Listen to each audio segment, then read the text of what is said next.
জনম জনম যদি গাহি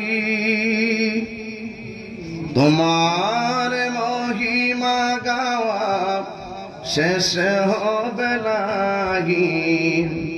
জনম জনম যদি গাহি তোমার মহিমা। এই জন্য আমার নবী বলে এমন একটা সময় আসবে রাতের বেলা ইমান লয়া ঘুমাইব, কুচিন্তার দ্বারা ইমান বিদায় হয়ে যাবে, সে টের পাবে না। দিনের বেলা বের হবে ইমান লইয়া, সন্ধ্যার সময় ফিরে আসার সময় ইমান নিয়ে ফিরে আসতে পারবে না। আপনারা জবান খুলে বলেন ইমানটা আমাদের মাঝে হেফাজতের মালিক কে? হাত তুলে বলো কে?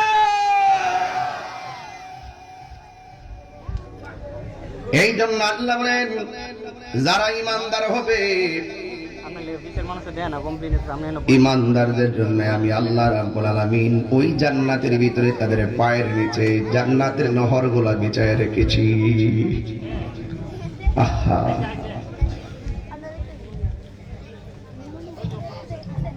ইমানদারদের জন্য দুইটা কন্ডিশন আল্লাহ রাব্বুল আলামিন বলেন এই পৃথিবীর মধ্যে আমাকে ভয় করবে একমাত্র আলেমরা।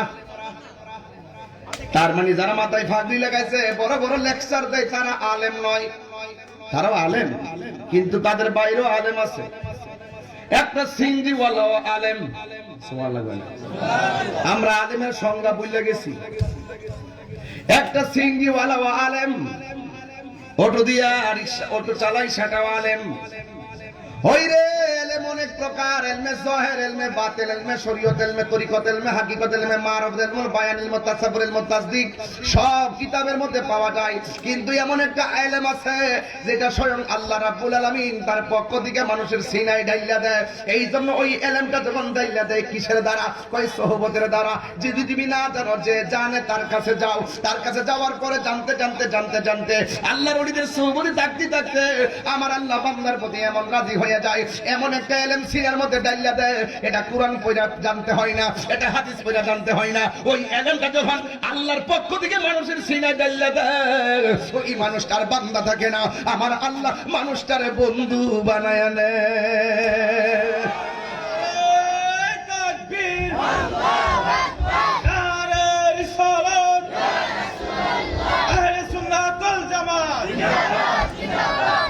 যে জানে